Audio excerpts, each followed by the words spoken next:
I'm just feeling really down these days, and I don't know why. Have you exercised today? No. Did you go outside? No. Did you talk to anyone? No. Did you eat well? No. Did you limit your scrolling time? No. Did you make any plans? No. Did you drink enough water? No. Did you get enough sleep? No. Angelin 523, I say, contrary to what you've said, yes. It's the Geekbus here, and I didn't think that I would see the day I'd be stitching a video on TikTok, but here we are. This little gem is gifted to us by Angie Lynn 523, and we are in a debt of gratitude to her for that. Now, this made me laugh out loud as a therapist and a psychoanalyst. And I think the first reason was we join with her kind of automatically in the humor in saying, well, you come in and you say you don't feel well, but have you done one single thing about it? No. So what do you expect? You come crying to me. What am I supposed to do if you're not going to do anything about it? And it's kind of funny, maybe the self-defeating attitude and all that. And so that's the first pass. But I don't think that alone would be particularly funny. It wouldn't be funny if this were a real person saying these things to you, which it easily would be if you were a mental health care professional. And to be clear, this attitude of laughing at something like this would be deeply disrespectful of someone who really came in and said they were feeling down and then had a hard time struggling with why they were down or why they didn't seem to be able to do anything that others would tell you to do about it. So it's not funny in that way. We hope we're not laughing at the person, that is, at Angie Lynn 523's character. We don't want to be laughing at that person. But because it's a character and because it's a comedic sketch, it is funny. And what's funny about it? Well, there are several things, at least three that I can think of. And one of them is this idea that, good Lord, woman, can't you do better than that? You come in and tell me how bad you feel and then all the things you're not doing about it. And, we all know that. I hope we know it in ourselves. Usually when I'm complaining to somebody, the last thing I want to hear from them is what I should do about it.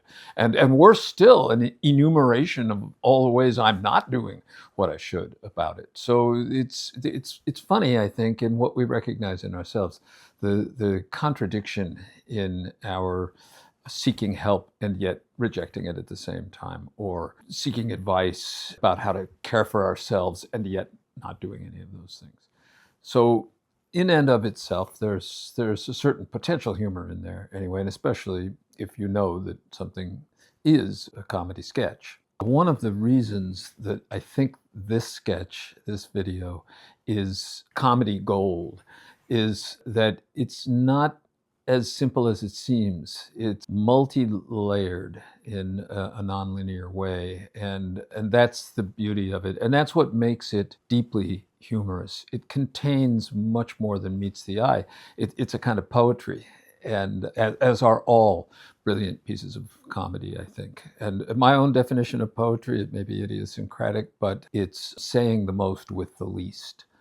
In order to do that, one has to employ imagery and tonality and timing in a way that is evocative of a number of different narratives and perspectives and mood states and states of logic and thinking, all rolled into one, which that little bit of genius Angie Lynn 523 has pulled off here perfectly. Not to mention, I think in the timing department, the editing is perfect for this. The staccato nose, the whole thing is just brilliant this way. But one of the layers of this is how she depicts the therapist, because the therapist, of course, and this is the reason that I am a psychoanalyst and not a counselor, is the therapist is asking her the questions that any well-intentioned person probably would ask somebody. The character is of Angie Lynn 523 is complaining about feeling down for an unknown reason, which she herself is, maybe she's saying it's the weather, which I think it says in the caption somewhere, but or in the description. But at the same time, she's saying, I don't know why. And the therapist is doing really the what you'd call externalization and somatization. That is making this something that is in a way outside of Angie Lynn 523, and also something physical, maybe some exercise, maybe getting outside, communing with nature or walking, whatever it would be, that maybe that's gonna fix it. And there's something also there disrespectful of the person's feelings. Not that this would be the intention of a therapist, but it is. It's a way. I mean, it's a way of saying this isn't really you. This is something outside of you that's causing the trouble. And we understand what people mean by that. Let's say that one views depression as physiologic in some way different from psychological, as though those two things are different, and there are ways of looking at them in which they are different. But the therapist is doing that, and in so doing, in a way, the therapist is putting herself above Angie Lynn 523. Let me counsel you on what you should be doing. So let's run down a checklist. Oh, no, you're not doing those things? Well, good Lord. What do you expect then? Maybe we should figure out how you can start doing those things. That's helpful from one perspective, but it's got another side to it, and that is talking down to the person and treating them somewhat like a child and suggesting things they should be doing to fix something that we don't know yet really what it has to do with to begin with. So in that way, the therapist is taking a superior attitude. You could say that the therapist is in some ways behaving the way about 80% of our fellow human beings are behaving, and that is to join with Angie Lynn 523's character anyway, in dumping on herself. We're right there with her and telling her all the things she's doing wrong, or pointing out to her the contrast between what a rational person would do and what she's doing. So that's one perspective. The 80%, I guess maybe that came from a lot of things, like the Pareto principle of 80-20. There are many versions of 80-20, but a great one is a quotation from the coach Lou Holtz, where he says, never tell anybody your problems, because 80% of the people don't care and 20% of the people are glad you have them. It's a little cynical, but it's funny. And there's some truth in it. There's some truth in it. And you could say, well, of course, we want our therapists to know things that we don't. And that's what we're paying them for. So that's true too. But nonetheless, the feeling there is you're putting yourself above me. And what do you think I am, a child? So here we've had the opportunity to side with Angie Lynn 523, who's not feeling good and is looking for some help and feels down. She doesn't know why. We know that feeling. And at least if you're me, we know the feeling of also not doing a damn thing about it. And that's part of it. That you could say that's a symptom of feeling down, in fact. So we can identify with that. But we can also identify with the therapist, or anyone else that someone comes to you and tells you they're feeling down, and you're like, well, what about this? Or what about that? Or what about this? And the person's rejecting every single one of those things. Things can get frustrating for all concerned. But sometimes we say that the patient, let's say, is actually helping the therapist to feel the same way she feels.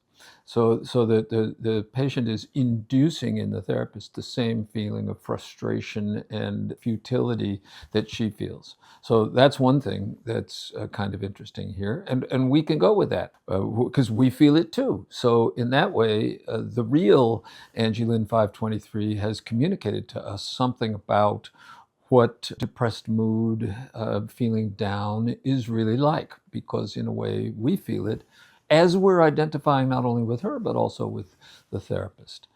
But nonetheless, the therapist is also taking the superior attitude, and that leads to a third level here, which to me is, I want to say, the most fun, and it sounds a little perverse. This would be fun as a therapist, but it is because it's also liberating, or at least it can be.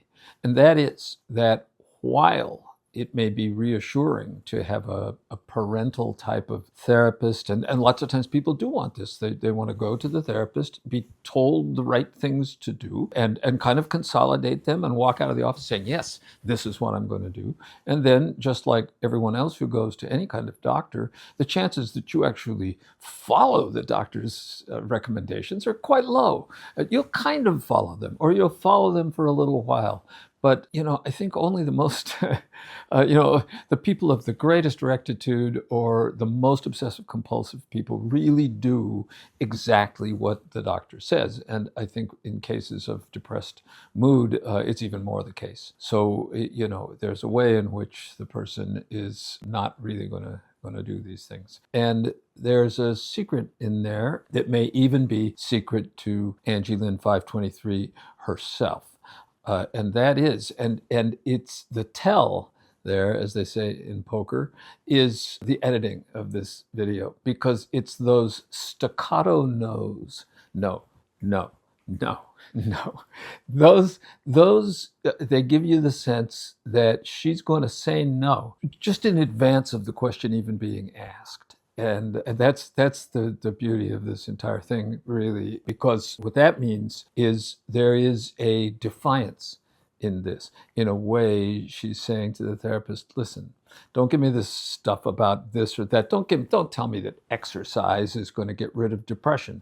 Depression's a different thing. It doesn't really respond to exercise. Everyone knows exercise is good. Everyone knows getting outside is good, and walking and seeing people. Get out of the house, meet people. This is the advice we give people all the time. So we all know that's good. She's saying, what she's really saying is, she comes into the therapist and says, I feel down and I don't know why. You could say to her, well, why do you think? Do you have any candidates for why you might feel down? Did something happen? Or tell me about it. Tell me about the feeling, and where it's coming from, or how it feels, or where you feel it, or when it started, how long it's lasted. There's lots of things you could ask to hear from her what she's trying to communicate to you. But at the same time, you could come at her with a checklist of questions that contain a secret blame. You're not doing any of these things, so what do you want from me? But what Angie Lin 523 is doing here, her character, is defying the therapist. No, I'm not doing any of those things. Any other questions? So now what? And there is a power in refusal and defiance.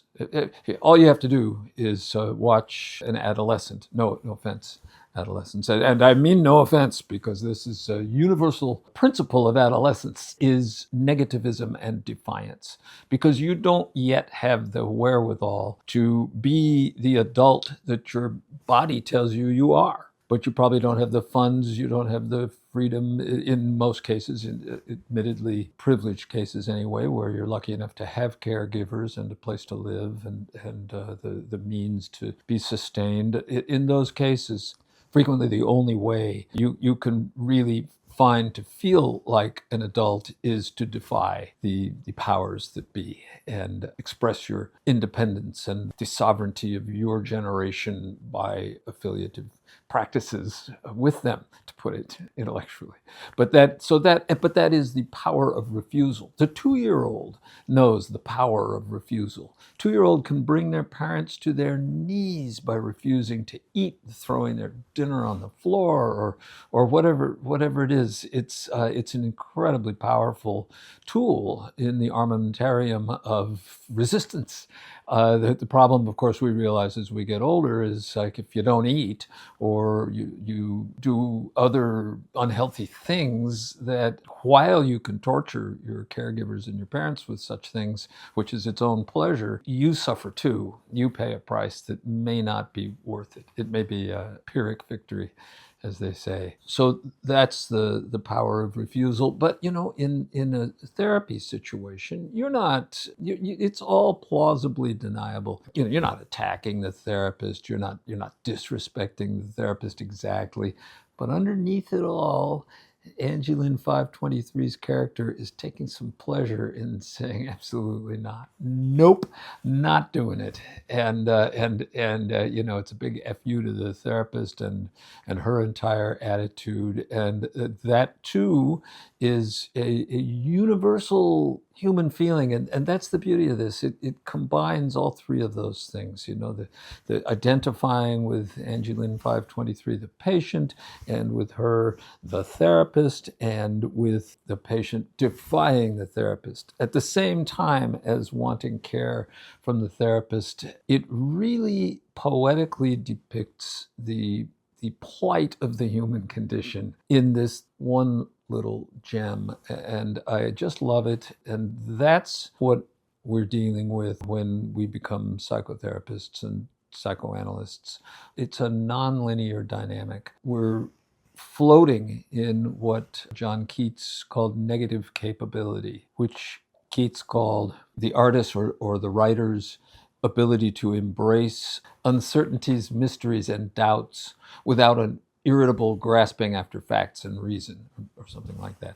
That's where we live, ideally, as therapists, because we're trying to empathize with and resonate with the actual feeling that the other person is having. And just doing that enables the therapist and the client to occupy roughly the same territory, psychic territory, because that's not easy to do. It's not easy to know what another person feels. And that kind of togetherness can promote a mutual effort to find the ways into better weather, into a clearing where things are safer or more tranquil. That's really the goal, and it's not simple. There's nothing wrong with being a counselor and telling people things they can do to help them feel better. Just be sure you're not underestimating the patient's ability to figure that out themselves.